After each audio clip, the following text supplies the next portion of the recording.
اللہ باطل ہے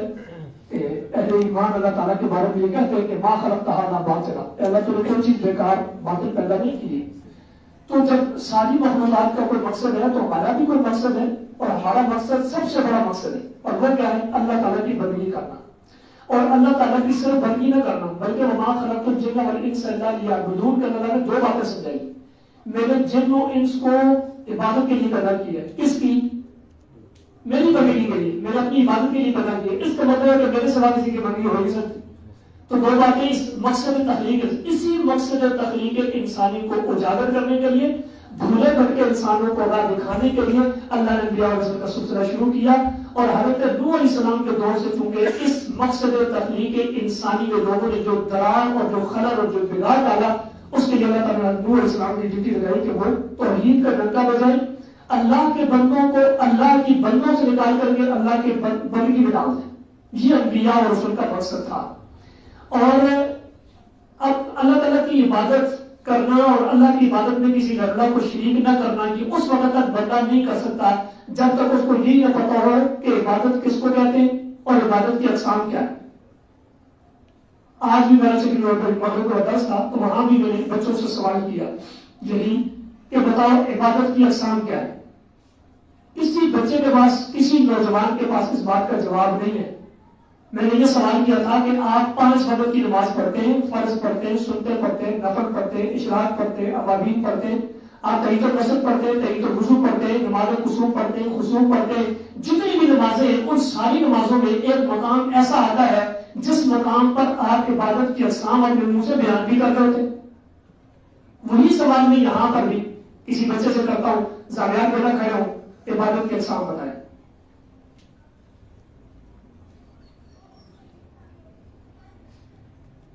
آپ بیٹا بتائیں۔ تو بچے گئے جی آپ اللہ تعالیٰ آپ کے نوبر میں برکت عطا فرمائے۔ ذرا بیٹا جی شام بتائیں عبادت کی کتنی اقسام، عبادت کی کتنی قسمیں؟ یہ ہمارے لیے اصل لمحہ فکری ہے جو میرے لیے آپ کے لیے، اور یہ بچے حفظ کے بچے ہیں، میں نے عام بچوں سے سوال نہیں کیا۔ یہ ہماری نالائکی ہے اور ہمیں ماننا چاہیے، ہمیں تسلیم کرنا چاہیے اس بات کو کہ یہ ہماری ہم بڑوں کی نالائکی ہے، چاہے میں ہوں یا ان کے پیرنٹس ہوں یا اسی طریقے سے دیگر سینکڑوں نہیں ہزاروں بچے جن کے والدین نے ان کو عبادت کے اقسام کے ساتھ ان کو عبادت کے اقسام نہیں بتائے۔ حالانکہ یہ بات کو گھٹی میں شامل کرنی چاہیے تھی، ہم نہیں کر پائے، ہم ناکام ہیں اس مسئلے میں۔ بتائیے پھر ہم امن کے خواہاں ہیں، ہم امن چاہتے ہیں، ہم معاشی استحکام چاہتے ہیں، ہم دنیا میں ترقی چاہتے ہیں، ہم دنیا پر حکومت کرنا چاہتے ہیں، کیسے؟ ممکن ہی نہیں۔ عبادت کے اقسام، نماز کے اندر ہم 5 وقت کی نماز میں تحیات میں بیٹھ کر کے اللہ تعالیٰ سے عبادت کی اقسام کا اپنی زبان سے اظہار کرتے ہیں، التحیات للہ والصلوات والطیبات۔ جس بندے کو یہی نہیں پتا کہ میں اللہ تعالیٰ کو سامنے اپنی باتیں پیش کر رہا ہوں، عبادت کے اقسام یہ والی ہوتی ہیں، وہ کیا عبادت کرے گا؟ وہ اس عبادت کو شرک سے کیسے بچا سکتا ہے؟ ممکن ہی نہیں ہے۔ جب آپ کو پتہ ہی نہیں کہ یہ کام عبادت ہوتے ہیں تو کیسے آپ شرک سے بچیں گے؟ کیسے آپ اللہ کے لیے مقام نہیں کر سکتے؟ اس وقت امت مسلمہ کا سب سے بڑا مسئلہ یہ، جس میں پچھلے دن میں ذکر کیا تھا کہ میں نے 250-300 بندوں کے مجمع میں پوچھا کہ غوث الاعظم کا معنی بتاؤ، تو کسی کو نہیں پتا تھا کہ غوث الاعظم کا معنی کیا ہے۔ ہمیں معنی کی طرف لگایا ہی نہیں گیا، ہمیں معنی کی اہمیت بتائی نہیں گئی۔ قرآن کے ترجمے کا، قرآن کو معنی مفہوم کو جاننا کتنا ضروری ہے، احادیث نبویہ کو جاننا کتنا ضروری ہے، نماز کے سبق کو جاننا کتنا ضروری ہے، جنازے میں پڑھنے والی دعاؤں کو جاننا کتنا ضروری ہے، نبی علیہ السلام پر درود بھیجنے کے الفاظ کے معنی کو جاننا۔ ہم نے معنی کو ملایا نہیں، توڑنے کی طرف ہٹا دیا، پورا قرآن رہ دیا ہے، نہیں پڑھا تو اس کا معنی نہیں پڑھا،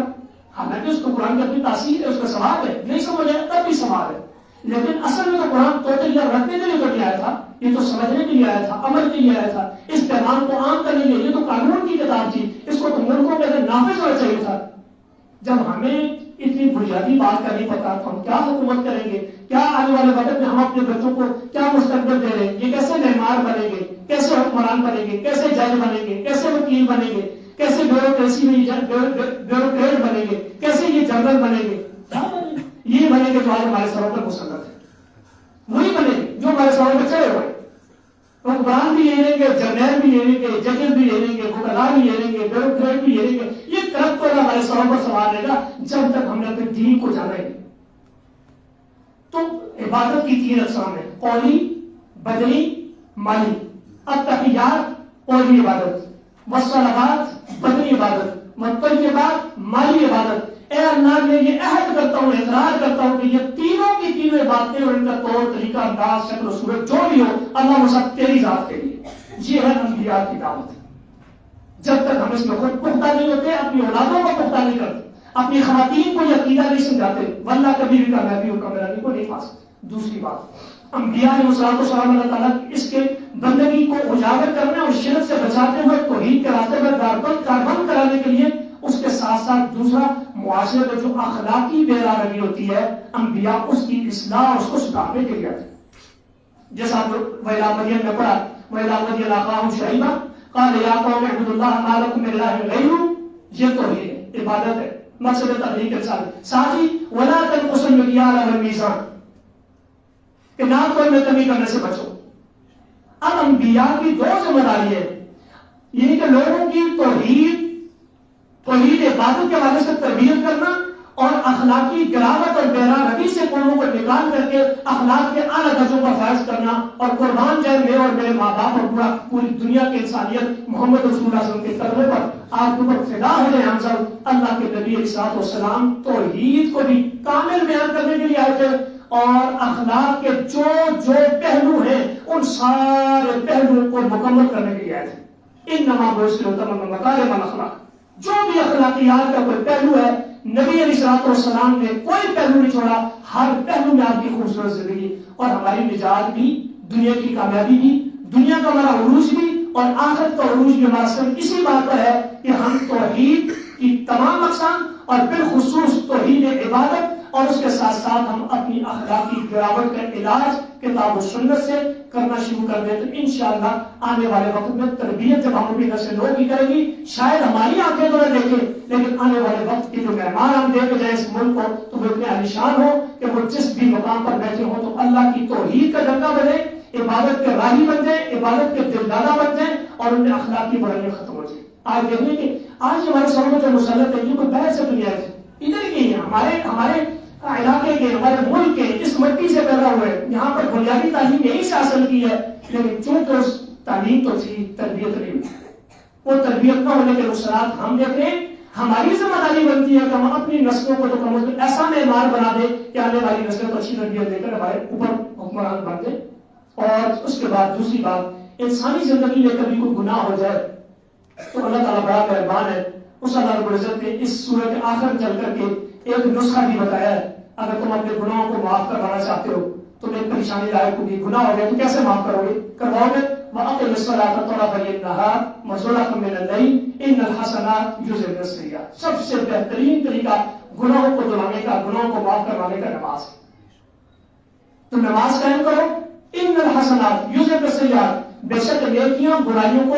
لے جاتی ہیں، یعنی مٹا دیتی ہیں۔ نبی علیہ السلام نے پنجوقتہ نماز کی مثال نہر کے ساتھ دی ہے، فرمایا کہ کیا کسی بندے کے گھر کے سامنے نہر بہ رہی ہو اور 5 مرتبہ 24 گھنٹے میں بندہ اس میں نہائے تو ہر یبقى من درنی شیء، کیا اس کے جسم پر کوئی میل کچیل باقی رہے گی؟ فرمایا اللہ کے رسول نہیں، کیسے رہ سکتی ہے؟ 5 مرتبہ 24 گھنٹے میں نہانے والے کے جسم پر میل کیسے رہ سکتی ہے؟ اللہ کے نبی صلی اللہ علیہ وسلم فذلك الصلوات الخمس، 5 نمازوں کی مثال بھی یہی ہے کہ جو بندہ یہ 5 نمازیں پڑھتا ہے وہ ایسے ہی صاف ستھرا ہو جاتا ہے، اس کے گناہوں سے اس کی صفائی ہو جاتی ہے، جیسے بندہ نہانے والا 5 مرتبہ اپنے جسم سے میل کو دور کر دیتا ہے۔ تو اس لیے ایک چیز یہاں پر نکتہ بیان کروں گا، وہ یہ کہ جب بھی نماز پڑھنے کے لیے آئیں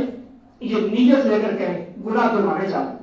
انما الاعمال بالنیات، جہاں آپ ثواب کی اللہ کا فرض پورا کر رہے ہیں، جہاں وہ ساری نیتیں ہوں وہاں پر ایک نیت بیچ میں یہ بھی شامل کر لیں، پچھلی نماز سے اس نماز تک جو برائیاں کر چکا ہوں اپنے مالک کے دربار میں مجھے پیش ہونے جا رہا ہے، اپنے اللہ سے معافی مانگو، جہاں کے ہاتھ جوڑوں گا اللہ مجھے معاف کر دے، میں گناہ گار۔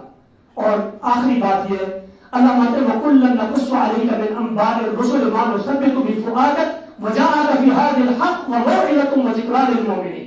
یہ بڑی زبردست بات ہے، اللہ نے قصہ جو بیان کیا مختلف انبیاء کے، اللہ کے ہم قصے کیوں بیان کرتے ہیں؟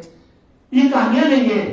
خالی دلجوئی کے لیے نہیں ہے، چسکوں کے لیے نہیں ہے، کیا مطلب کیسے بنا کر کے سیڑھیاں بنا کر کے ویڈیو ریکارڈنگ کروا کر دنیا کو سنائے کیا بات ہے فلاں نے قصہ بیان کیا نوح علیہ السلام کا کمال کر دیا جی حضرت یوسف کا قصہ بیان کیا بیان کرنا تو ختم ہو گئی نہیں اس کام کے لیے نہیں وَكُلًّا نَقُصُّ عَلَيْكَ مِنْ أَنْبَاءِ الرُّسُلِ یہ انبیاء و رسول کے جو قصے ہم آپ کو بیان کرتے ہیں اس کا ہمارا ایک خاص مقصد ہے وہ مقصد یہ ہے مَا نُصَدِّقَ بِهِ فُؤَادَكَ ہم آپ کے دل کو ثابت کرنا چاہتے ہیں تاکہ آپ اپنے مشن پر ڈٹے رہیں مضبوطی کے ساتھ اپنے موقف پر توحید کے مشن کو اپنائے رہیں اور ڈٹ کر کے اس پر کام کریں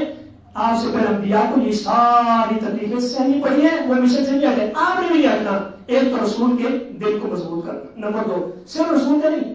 جو بھی رسول اللہ صلی اللہ علیہ وسلم کا طرف سے داعی بن کر کے دعوت کے میدان میں کام کرے گا اس کا اپنے دل کو اور اپنے اعصاب کو اپنے دماغ کو مضبوط رکھنا ہے پریشان اور ٹینشن نہیں لینی کوئی مانتا ہے مانے نہیں مانتا نہ مانے اس کا کام ہے پہنچا دینا پیغام رسائی کا کام کرنا بس اتنی ذمہ داری اس کی ہے اور پھر دوسرا مقصد ان قصوں کو بیان کرنے کا کیا مان ثبت بفؤادک وجاءک فی ھذا الحق اللہ کہتے ہیں یہ حق ہے جو آپ کے سامنے بیان کیا ہے توحید یہ حق ہے توحید عبادت اور اخلاق کے اعلیٰ درجوں پر چلنا ہی حق ہے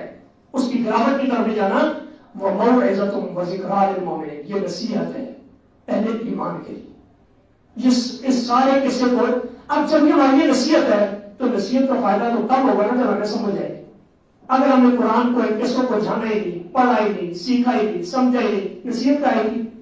تو نصیحت تو ہے اپنی جگہ پر میرے لیے آپ کی نصیحت تب بنے گی جب ہم اس کو سیکھنے اور سمجھنے کی کوشش کریں گے اس پر تدبر کریں گے تو پھر یہ ہماری نصیحت ثابت ہوگی جیسے قرآن کی ہدی نہیں سارے لوگوں کے لیے ہدایت ہے لیکن ہر کوئی ہدایت تو لیتا ہے ہدی للمتقین اسی لیے قید لگائی جو پرہیزگار ہوں گے جو بچنا چاہتے ہوں گے دنیا کے گناہوں سے آخرت میں جہنم سے وہی اس قرآن مجید کو رہنما بنائیں گے اور اس کے پیچھے پیروی کرتے ہوئے الذین آتیناہم الکتاب یتلونہ حق تلاوتہ کی عملی تصویر بن کر کے راستے پر چلیں گے نجات وہی پائیں گے اللہ تعالیٰ مجھے آپ کو سمجھنے کی اور عمل کرنے کی توفیق عطا